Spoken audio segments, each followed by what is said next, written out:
हाँ जी, सत श्री अकाल जी और वेलकम है आपका फिर से एक बार आपके अपने चैनल जस्सी ऑन एयर में। और वियतनाम की बात करूं दोबारा से, तो भैया वियतनाम में अगर आपने घूमने आना है ना, तो कम से कम आपको 10 दिन चाहिए।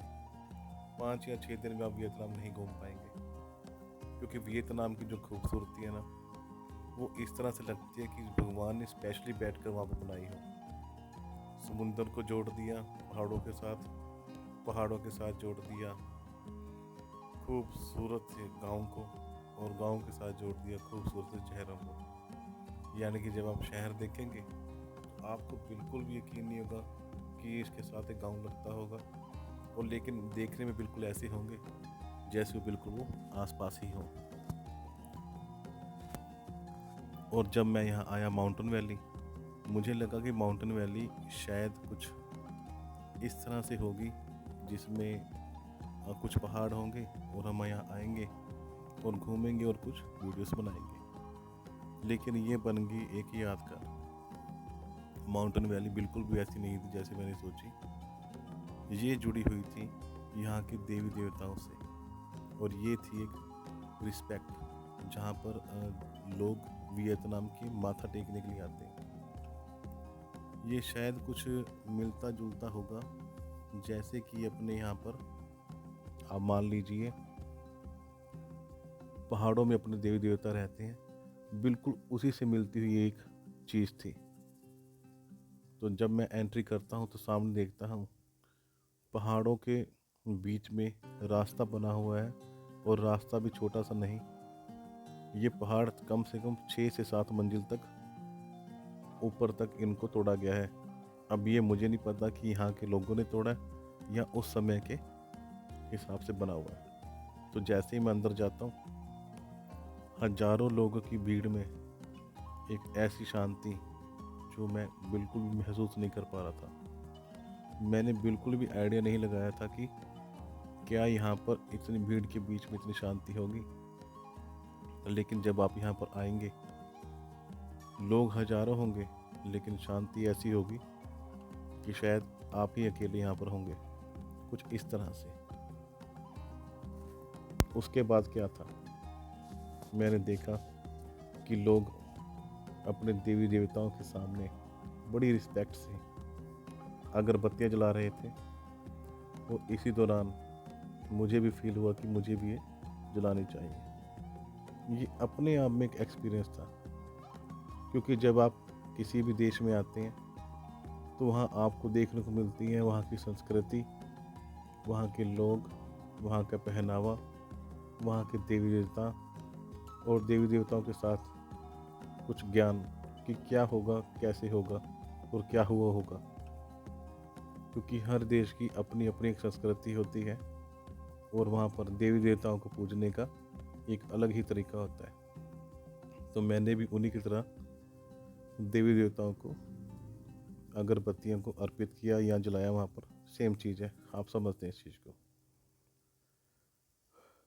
उसके बाद देखता हूँ कि जो पानी की बूंदें हैं वो लगातार गिर रही हैं। लेकिन ये पानी की बूंदें बिल्कुल वैसा फील हुआ कि जैसे शिव का अभिषेक होता है ना अपने यहाँ पर पानी से, बिल्कुल वैसा फील हुआ। ये पानी की बूंदें इस बड़े बड़े पहाड़ों से लगातार गिर रही हैं और इन देवी देवताओं का ये अभिषेक करती हैं। लेकिन जब ये पानी की बूंदें हमारे सर पर पड़ती हैं, एक ठंडी सी सर पे आती है, और ऐसा फील होता है कि यहाँ पर रहने वाले देवी देवताओं ने हमें आशीर्वाद दिया हो। जब सामने देखा तो ये किसी तरह का शायद दरबार लगा होगा इनका, जहाँ देवी देवता बैठे हुए हैं और लोग उनके सामने हाथ जोड़कर खड़े हुए। मैंने कुछ जो स्टोरी यहाँ पे समझने की कोशिश की, वो कुछ ऐसी थी कि ये देवी देवता यहाँ पर जो है, ये लोगों की रक्षा के लिए आए हुए हैं।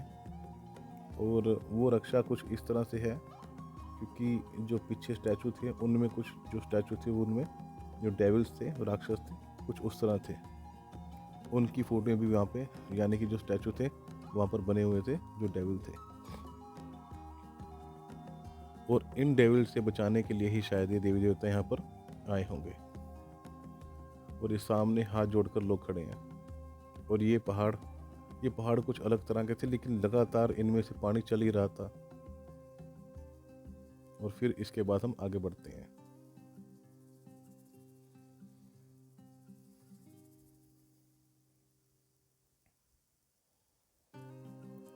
जब आगे की ओर आए तो कुछ और खास चीजें देखने को मिली।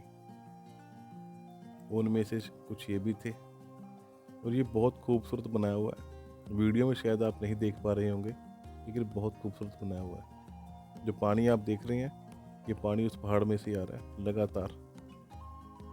और ये सामने इनके फिर से देवी देवता, वो अलग थे और ये अलग है। ये कुछ आगे चल के, पहाड़ बहुत बड़ा है, उस पहाड़ के बीच में ही जगह बनी हुई है।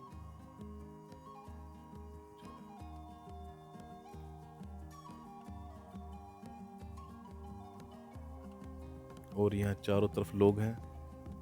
अगरबत्ती जलाई जाती है यहाँ पे रिस्पेक्ट के तौर पे, जैसा कि मैंने आपको दिखाया था ना और बताया था कि क्या स्टोरी रही होगी और क्या स्टोरी है। तो कुछ मैंने लास्ट पहले भी वीडियो में देखा, सामने देखी वीडियो में, वहाँ पर भी एक राक्षस है जो छुपा हुआ था। तो उन सबको बचाने के लिए, इन राक्षसों से बचाने के लिए शायद ये देवी देवता यहाँ पर आए होंगे।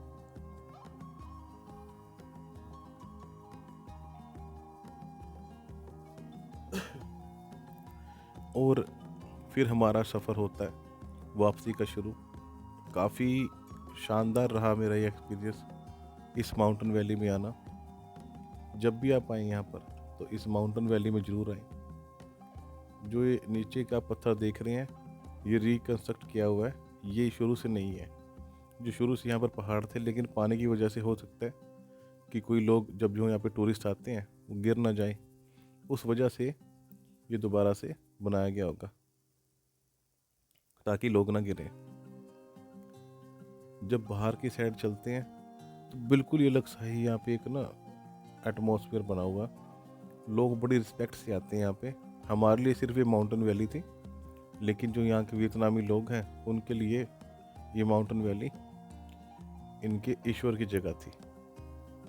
ये देखिए कैसे स्टार्टिंग में आपने देखा ना, लोगों के हाथ निकले हुए हैं बाहर, डूब रहे हैं। ये सब कुछ ऐसे बनाया गया है। और ये सामने पहरेदार बनाए गए हैं खड़े होने के लिए। बहुत शानदार था ये सफ़र।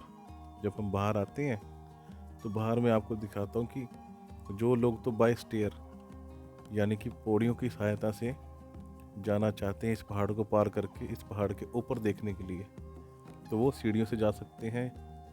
लेकिन जो लोग नहीं जाना चाहते सीढ़ियों से और कुछ अलग रोमांच का आनंद लेना चाहते हैं, एक नया एक्सपीरियंस लेना चाहते हैं, तो उनके लिए बनी हुई है लिफ्ट।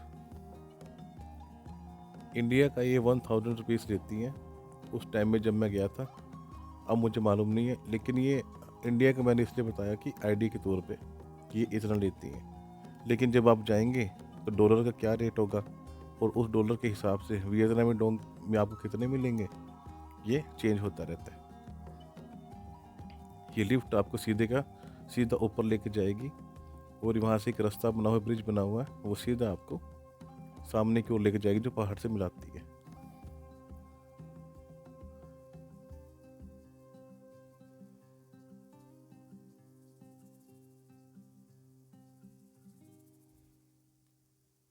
ये अलग ही एक्सपीरियंस था भाई। उसके बाद फिर हम चल पड़े नेक्स्ट डेस्टिनेशन की ओर। नेक्स्ट डेस्टिनेशन क्या रहने वाली है मैं आपको नहीं बताऊंगा, ये थोड़ा सा हाइड रखते हैं, लेकिन बहुत शानदार रहने वाली है। जैसी ये थी डेस्टिनेशन वैसे ही वो होगी। यहाँ पर जो आपको मैं एक्चुअली बताऊँ, जो ये समुंदर था ना, मैंने आपको बताया था बीच दिखाता जाऊँगा आपको वापसी जब मैं जाऊँगा। तो ये बीच हमारे होटल के बिल्कुल सामने पड़ता है। तो मैंने सोचा यहाँ से जाते हुए मैं आपको जरूर ये बीच दिखा दूँ। अच्छा, थाईलैंड के बीच में और इस बीच में मेरे को एक फ़र्क दिखा।